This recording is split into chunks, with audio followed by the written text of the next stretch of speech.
The Los Angeles International Airport terminal was a symphony of controlled chaos, families rushing toward gates, children dragging oversized carry-ons, and the ever-present announcements echoing across the cavernous halls. Among the throng of travelers, 9-year-old Danny Chen walked solemnly beside his mother, his small frame dwarfed by the vintage Air Force flight jacket hanging from his thin shoulders. The jacket was weathered, authentic, bearing patches and insignias that told stories of a man who had dedicated his life to something greater than himself. It smelled of aviation fuel and the faint cologne that Danny's father had worn every single day. A scent the boy had learned to treasure, to hold on to, because it was one of the last pieces of the man he would never truly know again. His mother, Grace Chen, kept her hand resting on Danny's shoulder as they navigated through the crowded terminal. She could feel the tension in his small frame, the way he occasionally looked down at the miniature F-22 Raptor fighter jet clutched in his right hand. The model was detailed and precise, metallic gray with perfect markings, a gift his father had given him on his 9th birthday, just 3 weeks before the heart attack that had stolen everything. Colonel James Falcon Chen had presented the gift with characteristic military precision, explaining every feature of the aircraft, telling his son about the power of the engines, the agility of the wings, and most importantly, the men and women who flew these machines into the sky to protect their nation. "I want you to understand something, Danny," his father had said that afternoon, kneeling beside his son's bed. "The F-22 is the most advanced fighter aircraft in the world, but it's not the machine that makes it special. It's the people inside. The pilots, the engineers, the ground crew, they all work together like a family. They depend on each other. They trust each other. That's what makes us Falcons." Danny had looked into his father's eyes that day and committed every word to memory, not knowing those words would become sacred, treasured mantras he would repeat to himself in the dark nights that followed. Now, 2 months after the funeral, Danny was flying alone for the first time. Well, not truly alone.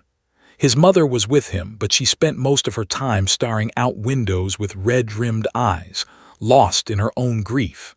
His grandmother, his mother's mother, was waiting for them in Boston. The plan was to spend the summer with her, to let his mother have space to heal, and to give Danny a chance to understand that life could somehow continue even when the most important person in your world had been suddenly erased from it. As they approached Gate 47, where Flight 447 to Boston was preparing to depart, Danny noticed the gate agent smiling at his jacket. The agent, a woman in her 50s with kind eyes, said, "That's a beautiful jacket, young man. Are you interested in flying?" Danny looked down at the patches, his father's squadron insignia, the American flag, the various deployments and achievements represented in embroidered thread. "My dad was a pilot," he said quietly. "He was called Falcon." The gate agent's expression softened with understanding. She had worked at LAX for 23 years and recognized the look of loss in a child's face. "That must make you very brave," she said. "Falcon must be incredibly proud of you." The words hung in the air, and Danny felt something shift inside his chest, a painful, complicated mix of grief and pride and love. He nodded without speaking, because speaking would have meant crying, and he had made a promise to himself that he wouldn't cry anymore. His father had always said that falcons fly with their heads held high. The boarding process began, and Danny walked with his mother through the jet bridge, a tunnel that connected the terminal to the aircraft. Inside Flight 447, the Boeing 787 Dreamliner gleamed with the polished efficiency of a well-maintained machine. Rows of seats stretched out in organized lines, flight attendants moved with practiced grace, and the subtle hum of the aircraft's systems filled the cabin with a living quality. Everything about it felt important and powerful to Danny. This was the domain of his father, the sky, the place where falcons belonged. Their seats were 14B and 14C, a window seat for Danny and an aisle seat for his mother. As he settled into the cushioned chair, Danny placed his F-22 model carefully on the tray table. The miniature aircraft seemed to survey the cabin with the same confidence his father had always carried.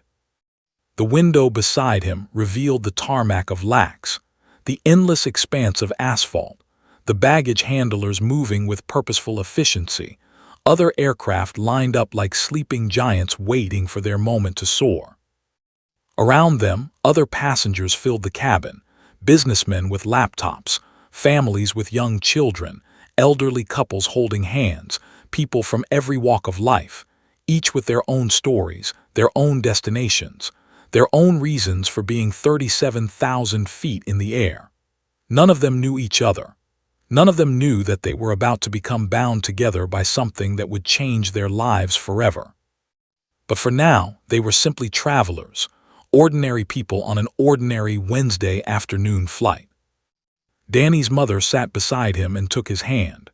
"Your dad always said that flying was the closest humans could get to freedom," she said softly, her eyes still distant.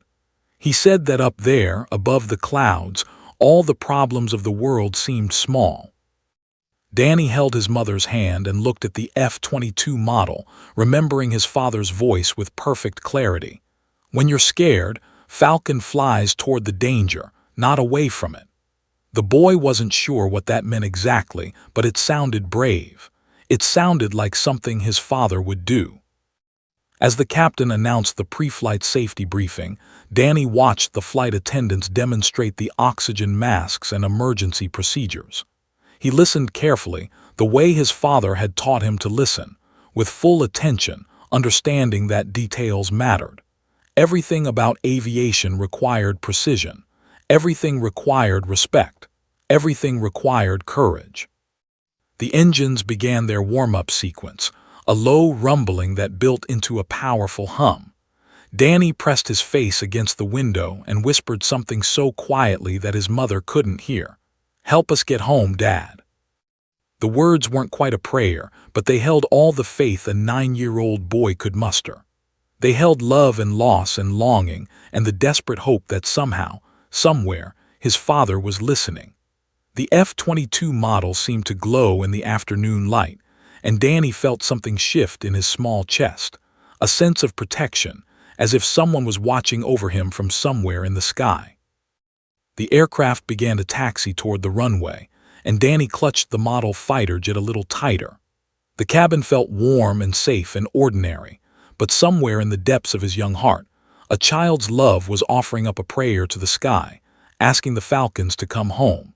Flight 447 had been airborne for 42 minutes. The aircraft had climbed smoothly through scattered clouds, breaking through into brilliant sunshine at 28,000 feet. The cross-country journey to Boston had begun with perfect weather conditions, a cooperative air traffic control system, and the kind of smooth ride that lulled passengers into the comfortable belief that modern aviation was as safe as sitting in their living rooms. Captain Marcus Webb, who had logged 18,647 flight hours over his 31-year career, sat in the left seat of the flight deck with the confidence of a man who had faced every conceivable scenario. His first officer, Sarah Chen, no relation to the Chen family in the cabin, was reviewing the flight plan, cross-checking their position, altitude, and fuel consumption with the meticulous attention that separated excellent pilots from merely adequate ones. Flight 447 climbed to flight level 350, came the instruction from Los Angeles Air Traffic Control, crackling through the headsets with professional precision. "Copy that, LA Center. Flight 447 climbing to 350, Captain Webb responded, his voice carrying the measured confidence of a man who had performed this maneuver 10,000 times. He adjusted the throttles slightly, and the aircraft responded with docile obedience, its massive turbofan engines pushing the aircraft higher into the thin air above the Sierra Nevada mountains. In the cabin, Danny Chen had just accepted a juice box and a bag of pretzels from flight attendant Marcus Williams, a seasoned crew member with 20 years of experience at 37,000 feet. The boy sat quietly, gazing out the window at the landscape far below, a patchwork quilt of mountains and valleys, roads and small towns, all rendered miniature by altitude. His mother dozed beside him, her head resting against the seat back, her face softened by exhaustion and grief. Around them, the cabin hummed with the familiar sounds of flight, the constant background noise of the engines, the occasional call button chime, the low murmur of conversations between travelers. At 30,847 feet, over a desolate section of the Sierra Nevada, where the mountains rose like jagged teeth toward the sky, everything changed. Captain Webb felt it first, a subtle vibration that registered in his body before his instruments confirmed what his instincts already screamed.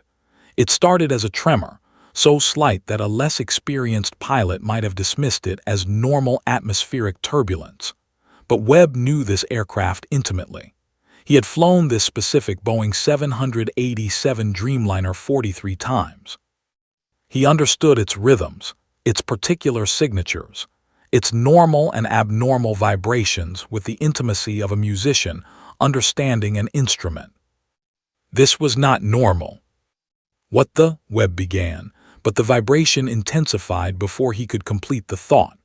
What came next was not a vibration but a violent shudder, a tremor that rattled the entire fuselage and sent coffee cups sliding across the cockpit console. Simultaneously, the flight deck erupted into a cacophony of alarms, piercing electronic screams that assaulted the ears and the nervous system. "Left engine failure," Sarah Chen shouted, her voice cutting through the alarm noise with crystal clarity. The instruments confirmed her words in brutal red letters and warning symbols. The left engine, which had been operating with perfect stability just seconds before, was now completely offline. The flight began to lose altitude marginally, but the right engine remained steady, maintaining enough thrust to keep the aircraft flying despite the loss of half its power.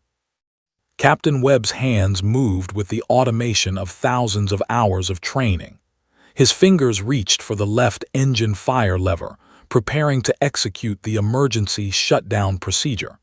But before he could complete the action, something worse happened. The right engine shuddered. Then it failed. For a moment that seemed to stretch into eternity, there was an unnatural silence in the cockpit, the silence of massive turbofan engines simply stopping, a sound that no pilot ever wants to hear. The aircraft, which had been soaring through the sky with the confidence of modern engineering, suddenly became a glider, a very heavy glider, a glider carrying 182 passengers and a crew of 7. Both engines. Sarah Chen's voice cracked slightly, the first indication that even her experienced mind was struggling to process what should never happen. "We've lost both engines." The alarm systems shrieked their warnings with redoubled intensity. The aircraft's nose, no longer being pushed upward by powerful engines, began to drop. The rate of descent, which had been 0, immediately began to climb, 200 feet per minute, 400, 600. The mountains below, which had been distant and unthreatening moments before, began to look increasingly substantial. "Mayday, mayday, mayday," Captain Webb transmitted, his voice steady despite the ice water flooding his veins. "Los Angeles, this is Flight 447. We have experienced dual engine failure at 30,847 feet. We require immediate assistance. Mayday." In the cabin, passengers felt the change immediately. The constant vibration of the engines, a sensation so familiar and expected that most people didn't consciously register it, was simply gone. The aircraft fell silent in a way that aircraft should never be silent. Conversation stopped mid-sentence. People looked around with expressions of sudden, primal confusion. Something was wrong. Everyone knew it. The body understood it even before the conscious mind could articulate the danger. Danny Chen felt his stomach drop, not metaphorically, but in the real, physical sensation of free fall. He looked out the window and saw the nose of the aircraft pointing downward at an increasingly steep angle. His small fingers squeezed the F-22 model jet so tightly that his knuckles turned white. "Ladies and gentlemen," came a voice from the flight deck, Captain Webb's voice, steady despite the nightmare unfolding around him. "We are experiencing a technical emergency. I need everyone to remain in their seats with seatbelts fastened. Flight attendants, prepare for emergency procedures." His tone was the epitome of professional calm, but every person who heard it understood that those euphemistic words masked a catastrophic crisis. Grace Chen jerked awake as the aircraft tilted, her eyes wide with instant awareness that something was profoundly wrong. She grabbed Danny's hand, and her son squeezed back with the strength of fear. Around them, passengers began to panic in earnest. A woman too rose back, screamed. A man tried to stand up, only to be pressed back into his seat by the increasing angle of descent. Flight attendant Williams moved through the cabin with the mechanical efficiency of training, speaking words of calm that nobody could quite hear over the roaring sound of the wind, now audible through the fuselage. In the cockpit, Captain Webb worked through emergency procedures with desperate speed. He attempted engine restart procedures, complicated sequences of actions designed to coax dead engines back to life. He diverted every available electrical system to the problem, trying everything he had learned in 40 years of flying. Nothing worked. The engines remained silent. The aircraft continued its terrible descent toward the mountains below. "Flight 447, this is Los Angeles Center," came the radio transmission, now colored with controlled urgency. "We're vectoring all available military assets toward your position. What is your status?" Captain Webb looked at the altimeter, watched the numbers spinning downward, and made a decision that would define the rest of his life. "Los Angeles, Flight 447 has lost both engines and is in a rapid descent over the Sierra Nevada. We have 182 souls aboard. I'm declaring an emergency mayday. We need help now. Every second matters." The words hung in the air, a statement of fact so stark and so terrible that it silenced even the alarms for a moment. Or perhaps it was just that the alarms no longer mattered. What mattered now was whether there was any possible way to save 189 lives that were falling from the sky. The altimeter spun downward like the hand of a clock that refused to stop ticking.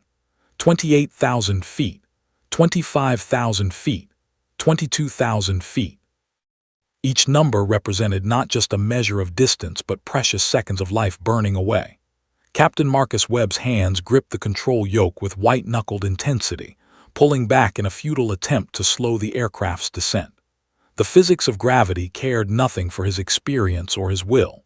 An aircraft as massive as a Boeing 787, a machine that weighed nearly 200,000 pounds empty, could not be held in the sky by determination alone. "Come on, baby, come on," Webb whispered to the aircraft, as if the machine itself might somehow hear his plea and respond. His voice carried the desperation of a man watching everything he had worked for, everything he had achieved in his career, crumble into dust. But this wasn't about his career anymore. It was about the 189 souls depending on his next decision. First Officer Sarah Chen had already initiated the emergency descent checklist, her fingers moving across switches and controls with the kind of practiced muscle memory that could only come from years of training. But the problem was that their checklist, designed to handle single-engine failures, hydraulic malfunctions, electrical problems, had no contingency for this. The checklist assumed that at least one engine would respond. The checklist assumed that basic systems would be available. The checklist assumed a survivable scenario. "Attempting restart sequence on left engine," Sarah announced, her voice taking on the strained quality of someone speaking words that felt hollow even as they left her mouth. She executed the procedure with textbook precision: fuel mixture controls, ignition systems, throttle adjustments. Nothing. The engine instruments remained dark, unresponsive, dead. "Right engine restart protocol," Webb ordered, hope flickering like a fragile candle in the darkness. Sarah's fingers flew across the switches, executing another rehearsed emergency procedure. The altitude now read 19,000 feet. The mountains below were no longer distant abstractions visible through a haze. They were becoming real, detailed, solid. Webb could see the texture of the peaks, the shadows in the valleys, the terrifying specificity of terrain that was rushing upward at nearly 400 feet per minute. "Nothing," Sarah said, her voice cracking slightly. "The right engine is not responding either." The cockpit fell silent except for the wind noise outside and the steady blare of alarm systems that had reduced to a background wail, as if even the machines understood the futility of their warnings. Webb's mind raced through possibilities with the speed of a chess grandmaster calculating positions. What options remained? The glide ratio of a 787 was respectable, approximately 19-1, meaning they could travel 19 miles of horizontal distance for every mile they lost in altitude.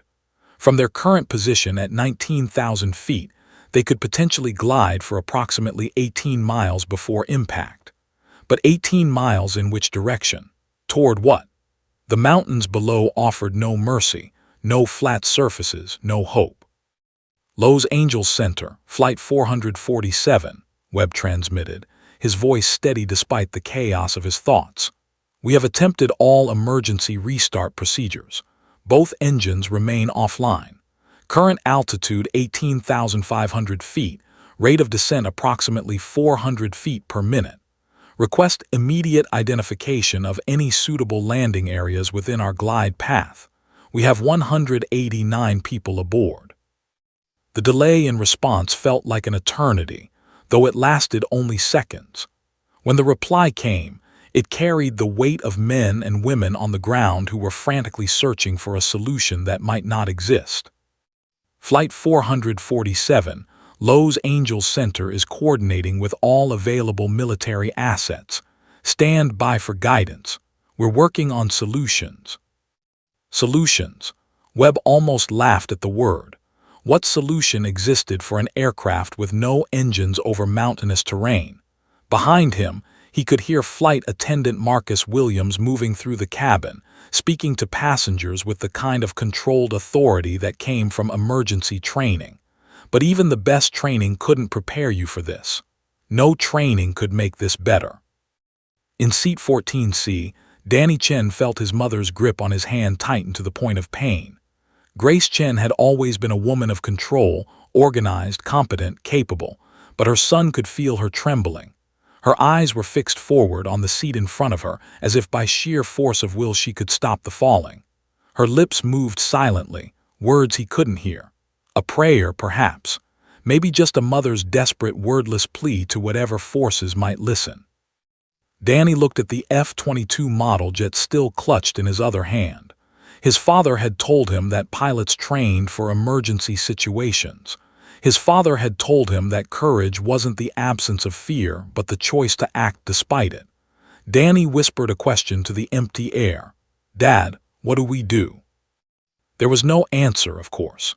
Just the sound of wind and engines that no longer worked, and the terrible mathematics of altitude and velocity combining toward a conclusion that seemed increasingly inevitable.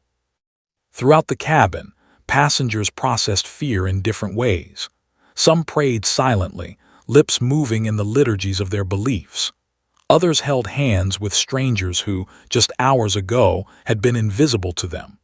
A young couple, married only 3 years, looked into each other's eyes with the kind of intensity that only came from confronting mortality. A businessman with a laptop sat frozen, his fingers still on the keyboard, his mind unable to process that the quarterly earnings report that had seemed so important just hours ago would never be read by anyone. Captain Webb felt the weight of every single one of those lives pressing down on him with physical force. 18,000 feet. The landmarks below were becoming recognizable, a small town with a grid pattern of streets, a reservoir, a winding road that cut through a valley. Every detail was becoming clearer, more real, more terrible. "We need a flat surface," Webb muttered, scanning the terrain below with the desperation of a man seeking a miracle. "Anywhere. A dry lake, a wide valley, There," Sarah Chen pointed, her voice suddenly alive with something that might have been hope. 7 o'clock position approximately 12 miles ahead, looks like a dried lake bed, Mojave Dry Lake. It's roughly level. For the first time since the engines had failed, Captain Webb felt something other than crushing despair. It wasn't hope exactly. Hope seemed too grand a word, but it was a direction, a target, a place to aim toward instead of simply falling. Flight 447 has visual on potential landing site, Webb transmitted. Mojave Dry Lake at our 7 o'clock. We're altering course toward that position. 15,000 feet. The descent continued, the aircraft's nose pointed toward the distant lakebed like a prayer aimed at the sky. Around him, Webb could hear the sounds of the aircraft straining, the wind howling past the fuselage, the groaning of metal and composite materials never designed to experience a landing without engines. Behind him in the cabin, 182 passengers and 7 crew members held their breath and waited to learn if a lakebed that had been dry for decades might become the stage for either a miracle or a tragedy. Webb's hands trembled slightly as he gripped the control yoke. 14,000 feet, growing closer, growing more desperate, growing closer to either salvation or oblivion. "Prayers, people," Webb said softly to his first officer. "Whatever you believe in, now's the time." The aircraft descended into the waiting arms of fate. Danny Chen sat in the darkness of his own terror, the F-22 model gripped so tightly in his small hand that he thought it might break. Around him, the cabin had descended into a state that hovered somewhere between controlled panic and accepting despair. Some passengers wept openly. Others prayed in whispered voices, their words blending into a kind of collective plea to whatever forces might listen. His mother had her eyes squeezed shut, her lips moving silently, her free hand gripping his with such intensity that he could feel her heartbeat through her fingers, rapid, panicked, desperate. The aircraft continued its inexorable descent, and with each moment that passed, Danny understood something fundamental about the situation. They were going to crash. Not might crash, would crash. The mathematics were simple even for a 9-year-old mind. The plane had no engines. There was nothing below but mountains. Therefore, the conclusion was inevitable. But then, in that moment of crystalline clarity that sometimes comes in the face of absolute terror, Danny remembered something his father had taught him. It had been 6 months ago, during a visit to the Nellis Air Force Base flight line. His father had taken him to the communications center, a room filled with technical equipment and men and women wearing headsets, speaking in the precise language of aviation. Colonel James Chen had knelt beside his son and explained how radio communications worked, how voices could travel through the air in invisible waves, how the right frequency could connect you to people who mattered, how clear communication could save lives. "Radio protocol is important, Danny," his father had said seriously. "If you ever need to communicate something important, you speak clearly, you identify yourself properly, and you make sure the message is understood. Never panic on the radio. Never let your fear change your voice. The people listening are counting on you to be clear." Danny had asked his father, "How do I identify myself?" His father had smiled that proud, fierce smile that Danny would never see again. "You use your call sign, son. Mine is Falcon. Someday you'll have your own, but for now, if you ever needed to communicate with us, you could say you're Falcon's son. But remember, this is only for emergencies, real emergencies, when lives depend on it." Was this an emergency? Danny looked around the cabin. The aircraft was descending uncontrollably. His mother sat beside him, silently accepting what seemed to be inevitable death. Around them, 180 other passengers were experiencing what might be their final moments. If this wasn't an emergency, then no emergency existed. Danny's hands shook as he reached for the seat back in front of him. The entertainment system was built into the chair, a screen for movies, games, and, buried in the technical menus, an inter-cabin communication interface. His father had explained these systems to him during another visit, showing him how the aircraft's various communication systems worked, never imagining that his son might one day need to use them in a crisis. "Danny, what are you doing?" his mother asked, noticing his movement, her voice confused and desperate. "I have to try something," Danny whispered, not sure if he was speaking truth or fantasy. His fingers, trembling, navigated the menu system. He had to access the emergency communications protocols. He knew they were there because his father had mentioned them, backup systems that could broadcast to the flight deck, to air traffic control, to emergency frequencies if necessary. His mother's hand on his shoulder tightened. "Danny, don't." But the boy's fingers had already found the emergency communication option. A text input field appeared on the screen, but there was also an audio button, a microphone icon that suggested he could speak rather than type. His heart hammered in his chest. His mouth felt dry. Every fiber of his 9-year-old being screamed at him to stop, to be quiet, to not make himself seen or heard in this moment of crisis. But his father had taught him something more important than fear. His father had taught him about duty. Danny pressed the audio button. The microphone activated with a soft chime. He could hear the gentle crackle of static on the frequency. Somewhere in the cockpit, he was now connected to the flight deck. His voice would be heard by Captain Webb and First Officer Chen. But more than that, through the aircraft's communication systems, he was broadcasting to emergency frequencies across the entire region. Danny took a breath. He thought about his father's face. He thought about his father's voice when the colonel had explained the importance of clear communication. He thought about the Falcon, not just his father, but the concept of the Falcon, a warrior who flew toward danger rather than away from it. The boy's voice came out steady, stronger than he had expected it to sound. "This is Falcon. This is Falcon requesting all units." The words hung in the air of the cockpit like a revelation. Captain Webb's hands froze momentarily on the control yoke. First Officer Sarah Chen's head turned sharply toward the communication speaker. In that single moment, everything changed. A call sign that should not exist, that should not be broadcast by a child's voice, suddenly echoed across multiple emergency frequencies. But Danny wasn't finished. He remembered his father teaching him about the importance of complete messages, of making sure everything was understood. "Falcon is calling home," the boy continued, his voice growing stronger even as tears streamed down his face. "I repeat, Falcon is calling home." In the cockpit, Captain Marcus Webb felt something shift in his chest. Not hope exactly, but a moment of profound connection to something larger than the immediate crisis. He didn't know who was broadcasting, but the call sign itself carried weight, carried meaning, carried a message that suggested they were not alone. Throughout the aircraft, passengers heard the broadcast. Some understood it as a child's desperate prayer.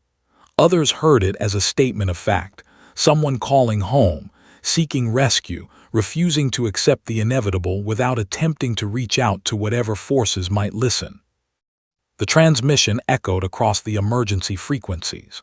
It reached air traffic control in Los Angeles, where dispatchers immediately flagged the unusual communication. It reached the military coordination centers at Nellis Air Force Base, where it triggered something in the nervous systems of men and women trained to respond to anomalies, to unusual circumstances, to the unexpected.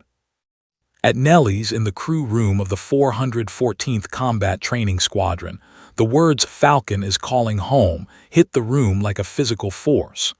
Pilots looked up from their briefing documents. Controllers stopped mid-sentence. And one man, Commander James Mitchell, felt the ground shift beneath his feet. Mitchell had served alongside Colonel James Falcon Chen for 15 years. They had flown together, deployed together, celebrated together, and mourned together. He knew the Falcon's call sign as intimately as he knew his own heartbeat. And now, impossibly against all logic, the Falcon was calling home. Mitchell stood abruptly from his chair, his hands shaking slightly. "What was that?" he asked, his voice tight. "Did anyone else hear that? Did someone just broadcast the call sign Falcon? For a moment, the room was silent as people processed what they had heard. "Sir," said Lieutenant Commander Rachel Torres, the duty officer, "we have Flight 447 out of Los Angeles reporting dual-engine failure over the Sierra Nevada. Current status is emergency descent, and we just received that unidentified broadcast." Mitchell's eyes widened. He knew Flight 447's manifest. He knew who was aboard that aircraft. "The Falcon's family," he whispered, understanding flooding through him. "His family is on that plane, and someone just called him home." Mitchell immediately began moving, his body answering the call that his heart had already accepted. Whatever had just happened in that aircraft, whatever act of courage or desperation had generated that broadcast, it meant that someone down there hadn't given up. Someone was still fighting. And if the Falcons were still fighting, then the sky itself would have to answer. Nellis Air Force Base sprawled across the Nevada desert like a small city dedicated entirely to the business of advanced aviation. Within the operations center, the routine morning briefing had been interrupted by the emergency alert regarding Flight 447. Personnel had immediately begun coordinating with air traffic control, tracking the civilian aircraft's descent, calculating trajectories and fuel consumption. But it was a routine operation, a crisis handled by protocols and procedures, until the moment when a child's voice broadcast the impossible call sign. Commander James Mitchell stood in the briefing room, a man of 43 years whose entire adult life had been dedicated to flying the most advanced fighter aircraft ever built. His face was weathered by decades of high-altitude flying, creased by laughter and hardship in equal measure. But in this moment, his face bore the expression of a man watching the past collide violently with the present. "Get me a scramble authorization," Mitchell said, his voice carrying the absolute authority of a man accustomed to being obeyed instantly. "Now." "Sir," began the duty officer hesitantly, "we don't have direct clearance for a combat scramble without—" "I don't care about clearances," Mitchell interrupted, his voice carrying an intensity that stopped objections before they could form. "Flight 447 carries the family of Colonel James Chen, the Falcon. That aircraft is in a dual-engine failure situation, and someone just broadcast the Falcon's call sign. We're launching." Mitchell didn't wait for further authorization. He was already moving toward the flight line, his long strides eating up the distance. Behind him, other pilots followed, Captain Rachel Torres, his regular wingman, and several other members of the 414th Combat Training Squadron who had known Colonel Chen, who had heard the stories of the legendary Falcon, who understood the weight of what was happening. The operations personnel scrambled to catch up with the commander's decision, activating launch sequences, alerting maintenance crews, authorizing the emergency scramble. Protocol demanded paperwork and clearances, but protocol also understood that some situations transcended bureaucracy. A dual-engine failure with 189 souls aboard qualified as such a situation. Mitchell was in his flight suit within minutes, moving through the pre-flight checklist with the kind of practiced efficiency that came from thousands of hours of preparation. His F-22 Raptor sat in its shelter like a sleeping predator, the fifth-generation fighter jet representing the absolute cutting edge of American air superiority. The aircraft was a marvel of engineering, a machine that could fly faster than the speed of sound, maneuver with incredible agility, and carry enough weapons capability to defend an entire region. But today, that machine wouldn't be carrying weapons. Today, it would be a rescue beacon. "Flight suit check," Mitchell murmured to himself, verifying the communication systems in his helmet, the oxygen systems, the pressure suit that would allow him to operate at extreme altitudes. His hands moved with mechanical precision through the steps he had performed hundreds of times.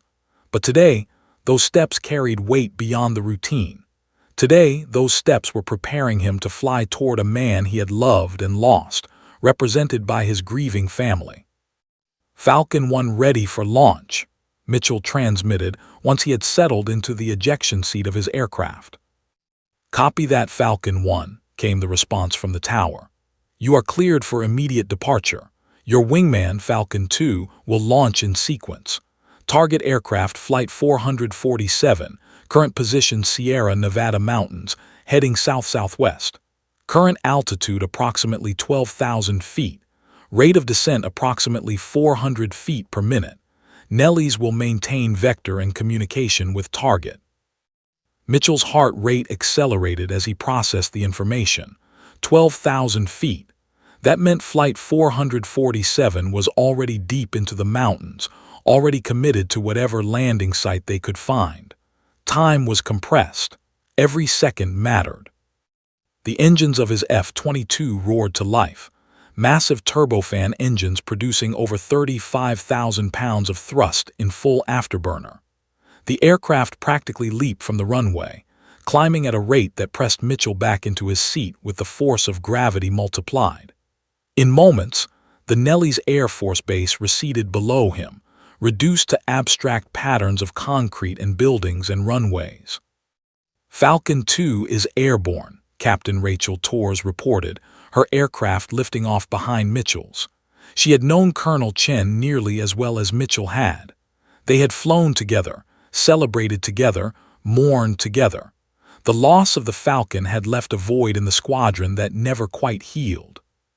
"Copy, Falcon 2, Mitchell replied. "We're proceeding to intercept. Flight 447 is our priority. Weapons systems offline. This is a rescue mission. We're going to guide that civilian aircraft to a safe landing, and we're going to do it for the Falcon." The F-22s accelerated through the desert sky, their speed climbing rapidly. Mach 1, Mach 1.2, Mach 1.5. The aircraft were designed for speed, and Mitchell was pushing them to the very edge of their performance envelope. The landscape below became a blur: desert, mountains, the occasional highway disappearing almost as soon as it appeared. "Nellies, this is Falcon 1, Mitchell transmitted. "What's our ETA to intercept?" "Falcon 1, calculate 7 minutes to visual contact. Flight 447's current descent rate suggests they have located Mojave Dry Lake as potential landing site. Altitude holding at approximately 11,500 feet. They're gliding." 7 minutes. 7 minutes to cover the remaining distance. 7 minutes for Mitchell to reach his fallen friend's family. 7 minutes for the Falcons to answer the call that had been broadcast into the emergency frequencies. In the cockpit of his F-22, Mitchell thought about Colonel James Chen, the man's steady leadership, his quiet courage, his absolute dedication to his pilots and his family. Mitchell had attended the Falcon's funeral just 2 months ago, standing in uniform while the burial detail fired the traditional volleys. He had wept then, tears that felt insufficient to the measure of the loss. Now, with his aircraft screaming through the sky at supersonic speed, Mitchell felt something shift inside him. Grief was transforming into purpose. Loss was transforming into action. The Falcon was gone, but the legacy remained. And that legacy existed in the family now, depending on rescue, in the brotherhood of warriors who understood what it meant to answer when someone called your name. "Captain Torres, do you copy?" Mitchell asked his wingman. "Copy that, Falcon 1, Torres responded, her aircraft pulling up alongside Mitchell's, the 2 F-22s flying in perfect formation. "We're going to guide Flight 447 home," Mitchell said quietly. "Not just for them, but for the Falcon. We're going to give him one final mission, protecting his family, and we're going to do it right." "Roger that, Falcon 1, Torres replied. "The Falcon's last flight, let's make it count." The 2 F-22 Raptors streaked across the Nevada sky, their pilots focused on a single objective: reaching Flight 447 before it ran out of altitude and hope. Below them, the mountains waited.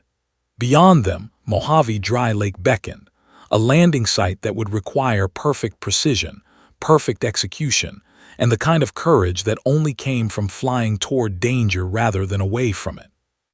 For the Falcon, Mitchell thought. For the Falcon, and for everyone aboard that aircraft who didn't know yet that rescue was coming, that brothers were answering the call, that the sky itself was mobilizing to save them. The F-22s descended toward the mountains, heading toward a moment that would define all of their lives.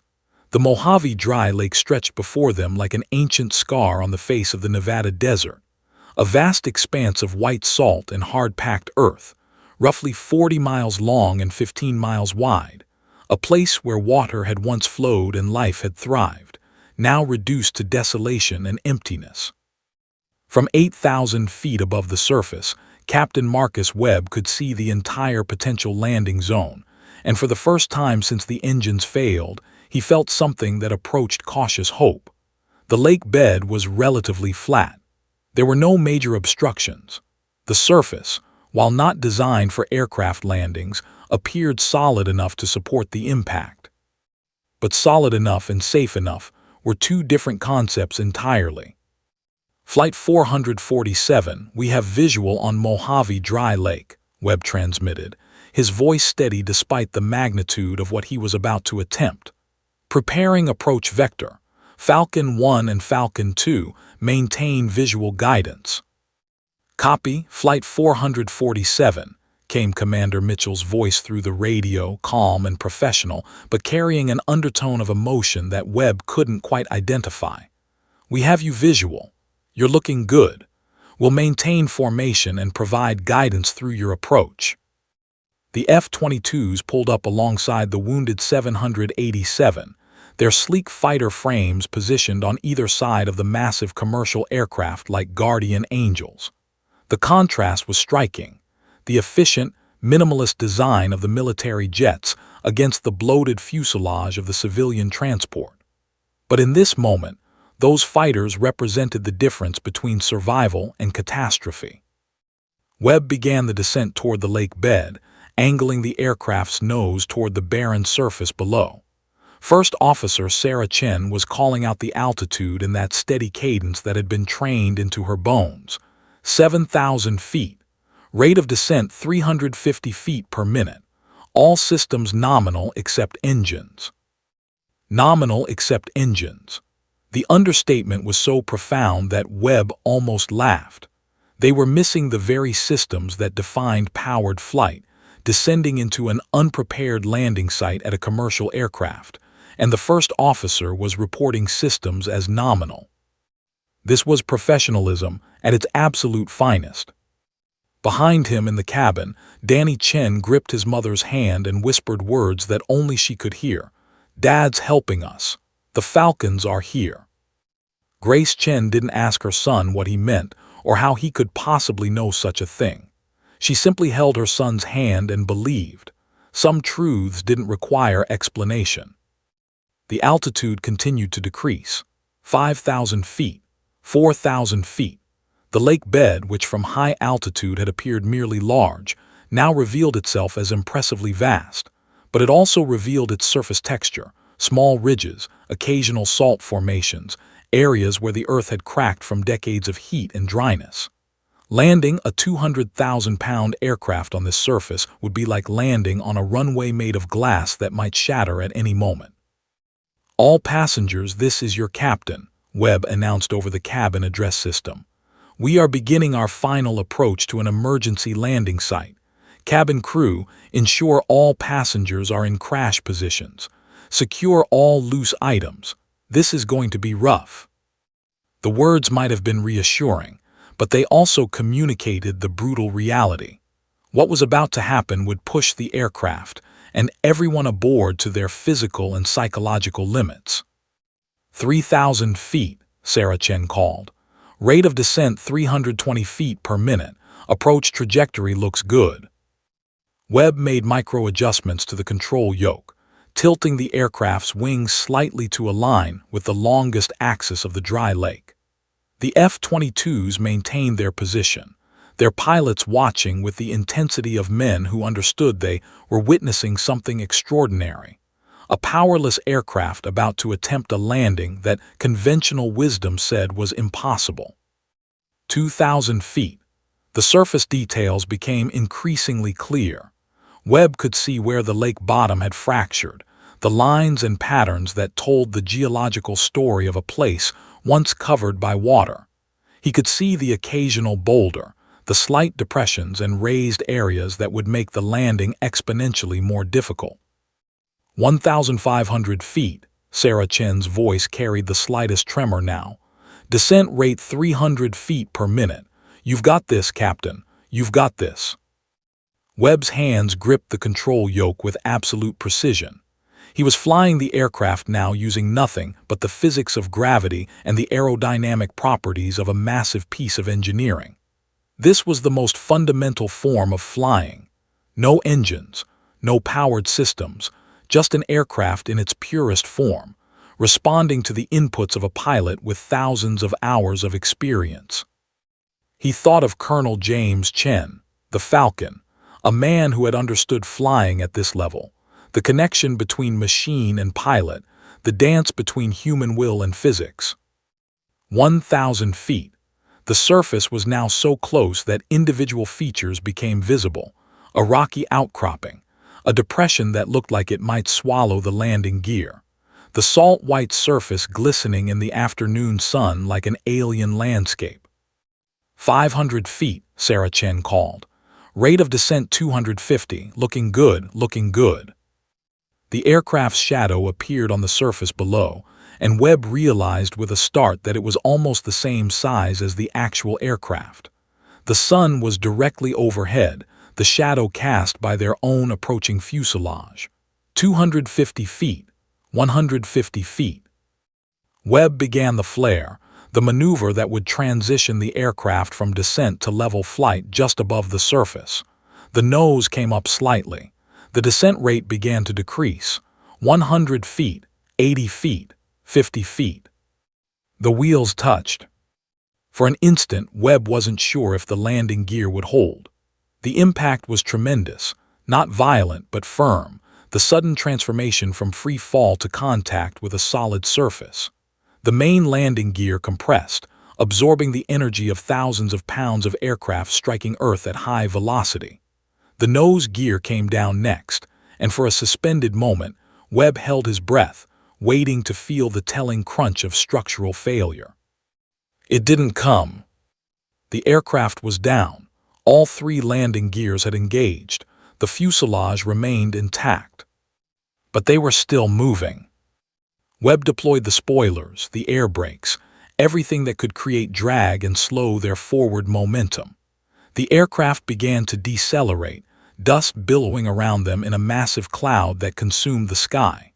Through the cockpit windows, Webb could see nothing but clouds of white salt and earth swirling like a blizzard. The aircraft's speed bled away. 60 knots, 40 knots, 30 knots. The fuselage groaned as it slid across the ancient lake bed, metal complaining against earth, the sound of survival measured in decibels and friction. 20 knots, 10 knots. Then silence. The aircraft came to a complete stop, nose slightly elevated, the fuselage settling onto the Mojave Dry Lake like a massive bird that had finally found solid ground. For a moment, there was absolute silence in the cockpit. Then Webb heard it, a sound he would remember for the rest of his life. It was the sound of the cabin erupting, not in panic, in overwhelming, grateful, miraculous relief. 189 people were alive. The impossible landing was complete.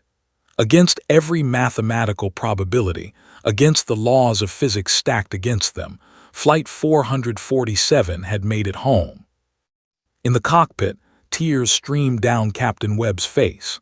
First Officer Sarah Chen had her head in her hands, her shoulders shaking with the release of adrenaline and trauma. Above them, circling once before breaking away to return to Nellie's, the two F-22 Raptors, Falcon 1 and Falcon 2, dipped their wings in salute to the aircraft below. The Falcons had answered the call. The tarmac of Mojave Dry Lake transformed within minutes from a desolate wasteland into a coordinated rescue operation. Emergency vehicles arrived from 3 separate counties: ambulances, fire trucks, rescue helicopters, and military transport aircraft, all converging on the location where Flight 447 rested like a wounded animal that had somehow made it back to shelter. The dust cloud that had accompanied their landing had settled into a fine haze that caught the afternoon light, creating an almost surreal quality to the scene, as if the entire event had occurred in some liminal space between disaster and miracle. The emergency exit doors opened, and passengers began their descent via emergency slides, their legs shaking from the trauma and adrenaline that had flooded their systems. Medical personnel were there to receive them, checking vital signs, offering blankets, speaking in the calm, reassuring tones reserved for people in shock. The elderly couple who had held hands during the descent emerged holding each other, tears streaming down their faces. The young married couple followed, their faces bearing the haunted expression of people who had stared into the abyss and found themselves still breathing on the other side. Danny Chen emerged with his mother, his small frame dwarfed by the emergency personnel surrounding him. He still held the F-22 model jet in his hand, the aircraft that represented his father, the toy that had become a sacred object through the trauma they had survived. His mother's arm was around his shoulders, her eyes red but clear, her expression carrying the particular kind of relief that only comes from facing certain death and finding yourself still alive.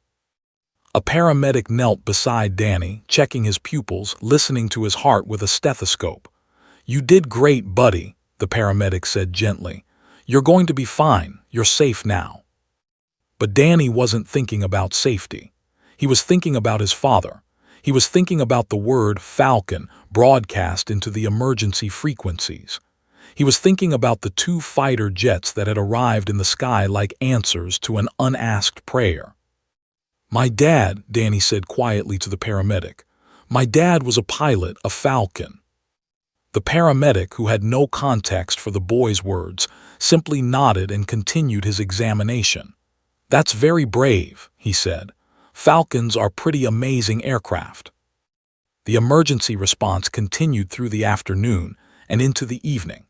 Helicopters transported the most critical patients to hospitals in Las Vegas and Reno. The walking wounded were loaded into buses for transport to medical facilities. Captain Webb was escorted to a command center, where military and civilian authorities wanted to debrief him on the emergency procedures, the landing approach, the impossible achievement of setting down a powerless aircraft on an unprepared landing zone. But through all of this, Danny remained focused on one thing: finding the Falcons. By the next morning, Danny had been cleared by medical personnel. He bore no serious injuries, trauma certainly, but nothing that required hospitalization. He and his mother had been taken to a hotel in Las Vegas, the kind of place where disaster survivors were temporarily sheltered while they processed what had happened and attempted to return to normal life. His mother slept heavily, medication-assisted rest the only thing that could quiet the anxiety still crackling through her nervous system. But Danny lay awake, thinking about his father, thinking about the call sign, thinking about the promise that Falcons always answer when you call them home. On the morning of the second day, there was a knock on the hotel room door. Danny's mother answered it, confused about who might be visiting.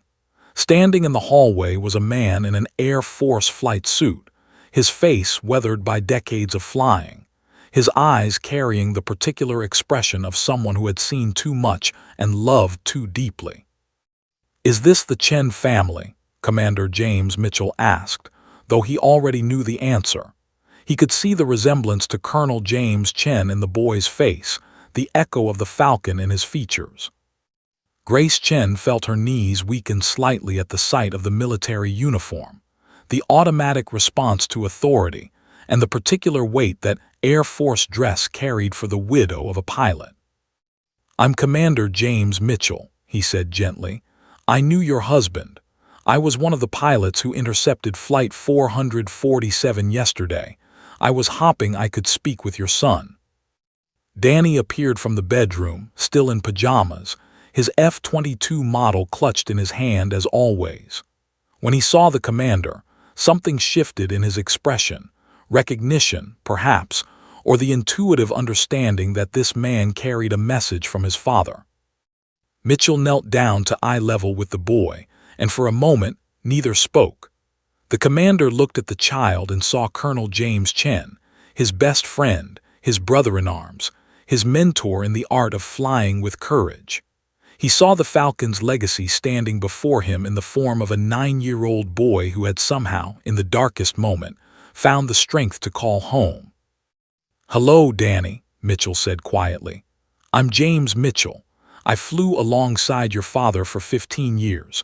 We called ourselves brothers, and we meant it in the deepest sense of that word. Your father was the finest pilot I ever knew and the finest man." "Were you one of the Falcons?" Danny asked, his voice small but clear. "Yes," Mitchell said, and his voice cracked slightly. "We were both Falcons, and when you broadcast your father's call sign yesterday, you did something extraordinary. You connected us across death and distance. You reminded us that your father was still with us, still leading us, still teaching us how to be brave." Mitchell reached into his flight suit and withdrew a piece of fabric, a patch, the insignia of Colonel James Chen's squadron, bearing the Falcon symbol. "I want you to have this," Mitchell said, placing the patch into Danny's small hand. "This belonged to your father's squadron, but more importantly, it belongs to you now, because you are a Falcon too. You proved that yesterday. When you were scared, you didn't hide. You called for help. You communicated clearly. You did exactly what a Falcon would do." Tears streamed down Danny's face, but they weren't tears of grief alone. They were tears of understanding, the realization that his father hadn't abandoned him. Colonel James Chen lived in the brotherhood of warriors, in the commitment to protect the vulnerable, in the legacy that was passed from one generation to the next. His father's call sign hadn't died with the colonel's heart attack. It lived in the sky, in the dedication of the men and women who flew there, and now it lived in his son. "Your father," Mitchell continued, "saved this entire aircraft yesterday. He saved you, not through his physical presence, but through the values he taught you, through the call sign he gave you to remember him by, through the connection he created with us. When you called that name into the emergency frequencies, you were calling on his legacy, and we answered." Danny looked at the patch, then at the model F-22 jet in his hand, then at the commander before him. "Will you tell me about my dad?" he asked. "Will you tell me stories about when he was flying?" Mitchell smiled, tears now flowing freely down his weathered face. "I will tell you everything," he said. "I will tell you about the Falcon, and you will understand that he is always flying. He is always there. Every time you look at the sky, he is there." Over the following hours, Mitchell sat with Danny and his mother and recounted stories, tales of Colonel Chen's courage, his leadership, his humor, his absolute dedication to his pilots and his family. He spoke of missions and celebrations, of hard decisions and harder landings, of a man who understood that flying was ultimately about protecting others. The story of Flight 447 became legendary in aviation circles. News outlets covered the dual-engine failure and the impossible landing with breathless intensity. But the deeper story, the story of a 9-year-old boy calling his deceased father's call sign, of military pilots answering that call, of a legacy transcending death itself, that story became something sacred. It became proof that connection could survive anything, that love could bridge any distance, that the Falcon's flight continued as long as anyone remembered his name. Danny Chen grew up believing two fundamental truths, that his father was watching over him from the sky, and that courage meant calling for help when you needed it, speaking clearly, and trusting that brothers and sisters would answer. Because they always do. The Falcons always answer when you call them home.